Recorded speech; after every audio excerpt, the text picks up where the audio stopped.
Hi hello friends, ಎಲ್ಲರಿಗೂ VSSDB Kannada vlogs ಚಾನಲ್ಗೆ ಆತ್ಮೀಯವಾದ ಸ್ವಾಗತ ಸುಸ್ವಾಗತ. ಆ್ಯಕ್ಚುಲಿ ಫ್ರೆಂಡ್ಸ್, ನಾನು ಮಿನಿ ವ್ಲಾಗ್ ಮಾಡೋಣ ಅಂತ ಹೇಳಿ ವಿಡಿಯೋ ಎಡಿಟಿಂಗ್ ತೆಗೆದೆ. ಬಟ್ ಅದು ಲಾಂಗ್ ವಿಡಿಯೋನೂ ಆಗಲಿಲ್ಲ, ಮಿನಿ ವ್ಲಾಗೂ ಆಗಲಿಲ್ಲ, ಶಾರ್ಟ್ ವಿಡಿಯೋ ಆಗಿಬಿಡ್ತು. ಒಂಥರ ಶಾರ್ಟ್ ಮೂವಿ ಇದ್ದಂಗೆ ಆಗಿದೆ.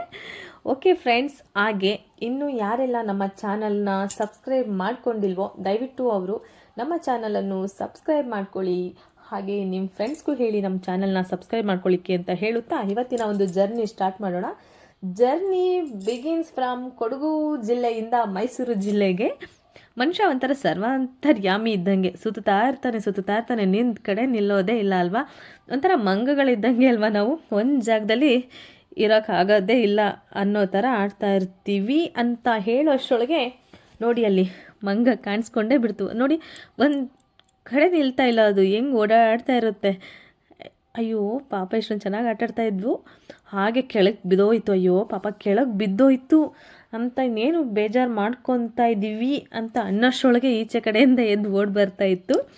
ಹೀಗೆ ಮನುಷ್ಯನ ಜೀವನನು ಏಳು ಬೀಳುಗಳ ನಡುವೆ ಸಾಗ್ತಾ ಇರುತ್ತೆ ಅಲ್ವಾ. ಕೆಲವೊಂದು ಸರಿ ಅವಶ್ಯಕತೆ, ಅನಿವಾರ್ಯತೆ ನಮ್ಮನ್ನು ಒಂದು ಸ್ಥಳದಿಂದ ಇನ್ನೊಂದು ಸ್ಥಳಗಳಿಗೆ ಒಂಥರ ಏನು ಹೇಳ್ತಾರೆ, ರವಾನಿಸ್ತಾ ಇರುತ್ತೆ ಅಲ್ವಾ.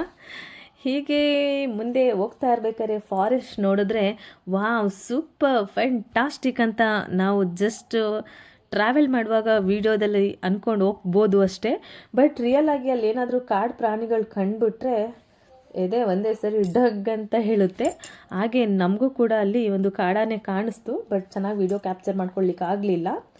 ಹಾಗೂ ಹೀಗೂ ಕೊಡಗು ಜಿಲ್ಲೆಯಿಂದ ಮೈಸೂರು ಜಿಲ್ಲೆಗೆ ಎಂಟ್ರಾದಂಗೆ ನಮ್ಮ ಹಳ್ಳಿಯ ಸೊಗಡು ನೋಡಲಿಕ್ಕೆ ಅದೊಂಥರ ಚೆನ್ನಾಗಿರುತ್ತೆ ಅಲ್ವಾ. 6 ಗಂಟೆ 6:30 ಆಗೋಷ್ಟರೊಳಗೆ ಎಲ್ಲರೂ ದನಗಳನ್ನ ಮನೆಗೆ ಹಿಡ್ಕೊಂಡು ಹೋಗೋದು. ಹಾಗೆ ನಮ್ಮ ಹಳ್ಳಿ ಜನಗಳನ್ನ ನೋಡಲಿಕ್ಕೆ ಒಂದು ಖುಷಿ ಆಗುತ್ತೆ ಅಲ್ವಾ ಫ್ರೆಂಡ್ಸ್. ನೋಡಿ, ಗಾಡಿನೇ ಅವ್ರಿಗೆ ಆಟೋ ರಿಕ್ಷಾನೂ ಆಗಿಬಿಡುತ್ತೆ. ಬೈಕಲ್ಲಿ ಮೂಲಂಗಿ ಅಲ್ಲ, ಜೋಳದ ಕಡ್ಡಿ ಅಲ್ಲ, ಹುಲ್ಲಲ್ಲ, ಏನು ಬೇಕಾದ್ರೂ ಏರ್ಕೊಂಡು ಹೋಗ್ತಾ ಇರೋದೆ ಅಷ್ಟೇ. ನಮ್ಮ ಹಳ್ಳಿ ಜನಕ್ಕೂ ನಮಗೂ ಇರೋ ವ್ಯತ್ಯಾಸ ಅಂದರೆ ಅವ್ರು ಎಷ್ಟೇ ಕೋಟಿ ಗಾಡಿನ ತಗೊಂಡಿದ್ರೂ ಕೂಡ ಅವರು ತಾವು ಬೆಳೆದ ಧಾನ್ಯಗಳನ್ನೆಲ್ಲ ಅದರಲ್ಲೇ ತಗೊಂಡು ಹೋಗ್ತಾ ಇರ್ತಾರೆ. ಅಂದರೆ ಧಾನ್ಯಕ್ಕೂ ಕೂಡ ಅಷ್ಟೇ ಬೆಲೆ ಕೊಡ್ತಾರೆ ಅಲ್ವಾ ನಮ್ಮ ಹಳ್ಳಿ ಕಡೆ.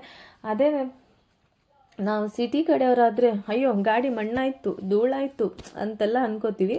ಬಟ್ ಅವ್ರ ಆ ಥರ ಏನು ಅಂದ್ಕೊಳ್ಳೋದಿಲ್ಲ. ಮನುಷ್ಯರಿಗೆ ಹೇಗೆ ಬೆಲೆ ಕೊಡ್ತಾರೋ ಹಾಗೆ ದವಸ ಧಾನ್ಯ ಪ್ರಾಣಿ ಎಲ್ಲದಕ್ಕೂ ಬೆಲೆ ಕೊಡೋ ಜಾಗನೇ ನಮ್ಮ ಹಳ್ಳಿ. ಇದು ಫ್ರೆಂಡ್ಸ್ ಬೆಟ್ಟದಪುರದ ಬೆಟ್ಟ, ನಮ್ಮೂರ ಬೆಟ್ಟ. 3000 ಅಪ್ರಾಕ್ಸಿಮೇಟ್ಲಿ ಕರೆಕ್ಟ್ ಆಗೋತ್ತಿಲ್ಲ, 3200-400 ಎಷ್ಟೋ ಮೆಟ್ಲುಗಳಿದೆ. ಚೆನ್ನಾಗಿದೆ. ಗಿರಿಜಾ ಕಲ್ಯಾಣ ಆಗುತ್ತೆ ಫೆಬ್ರವರಿಯಲ್ಲಿ. ಅಲ್ಲಿ ಬೆಟ್ಟ ಹತ್ತಬೇಕು ಅಂತ ಆಸೆ ಇದೆ. ಅದೇ ಊರಿನವರಾಗಿರುವ ನಮಗೆ ಇದುವರೆಗೆ ಬೆಟ್ಟ ಹತ್ತಕ್ಕಾಗಲಿಲ್ಲ. ಬೆಟ್ಟ ಹತ್ತಬೇಕು ಅಂತ ಹೇಳ್ಕೊಂಡೆ 33 ವರ್ಷ ಆಗಿದೆ, ಇನ್ನೂ ಹತ್ತಕ್ಕಾಗಿಲ್ಲ. ಹತ್ತಬೇಕು ಫ್ರೆಂಡ್ಸ್. ಅದೊಂದು ಬೆಟ್ಟ ಹತ್ತುವಾಗ ಒಂದು ವಿಡಿಯೋ ಮಾಡಿ ನಾನು ಅಪ್ಲೋಡ್ ಮಾಡ್ತೀನಿ. ಹಾಗೂ ಹೀಗೂ ಫೈನಲಿ ನಮ್ಮ ಊರಿಗೆ ಬಂದು ನಾವು ಕಾಡಲ್ಲಿ ನಮ್ಮ ಕೊಡಗಲ್ಲಿ ಒಂದೊಂದೇ ಮನೆ ನೋಡಿ ಹೀಗೆ ಹತ್ರ ಮನೆ ನೋಡಬೇಕಾದ್ರೆ ಒಂದು ಖುಷಿಯಾಗುತ್ತೆ. ಈಗ ನೋಡಿ ಅಕ್ಕಪಕ್ಕ ಮನೆಗಳು, ಎಲ್ಲರೂ ಮಾತಾಡೋದು, ಕತೆ, ಅವ್ರ ಮಾತುಕತೆಗಳು ಹೀಗೆ ಚೆನ್ನಾಗಿರುತ್ತೆ ಅಲ್ವಾ. ಹಳ್ಳಿ ಜೀವನ ಅಂದರೆ ಸೂಪರಾಗಿರುತ್ತೆ. ಒಂದು ಖುಷಿ ಏನಪ್ಪ ಅಂದರೆ ನಾನು ಹಳ್ಳಿ ಜೀವನನೂ ನೋಡಿದ್ದೀನಿ, ಈ ಕಾಡು ಜೀವನನೂ ನೋಡಿದ್ದೀನಿ. ಸೊ ತುಂಬ ಖುಷಿ ಇದೆ ಅಂತ ಹೇಳುತ್ತಾ ಇವತ್ತಿನ ಜರ್ನಿ ವಿಡಿಯೋನ ಇಲ್ಲಿಗೆ ಮುಗಿಸ್ತಾ ಇದ್ದೀನಿ ಫ್ರೆಂಡ್ಸ್. ನಮ್ಮ ಅಮ್ಮನ ಮನೆ ಬಂದೇ ಬಿಡ್ತು. ಸೊ ಇವತ್ತಿನ ವಿಡಿಯೋ ಇಲ್ಲಿಗೆ ಮುಗಿಸ್ತಾ ಇದ್ದೀನಿ ಅಂತ ಹೇಳುತ್ತಾ ದಯವಿಟ್ಟು ನಮ್ಮ ಚಾನಲ್ಗೆ ಸಪೋರ್ಟ್ ಮಾಡಿ, ಸಬ್ಸ್ಕ್ರೈಬ್ ಮಾಡ್ಕೊಳ್ಳಿ. ಹಾಗೆ ಮುಂಬರುವ ಎಲ್ಲ ವೀಡಿಯೋಸ್ಗಳಿಗೂ ಸಪೋರ್ಟ್ ಮಾಡಿ ಅಂತ ಹೇಳುತ್ತಾ ಇವತ್ತಿನ ವಿಡಿಯೋನ ಇಲ್ಲಿಗೆ ಮುಗಿಸ್ತಾ ಇದ್ದೀನಿ ಫ್ರೆಂಡ್ಸ್. ಟೇಕ್ ಕೇರ್, ಬಾಯ್.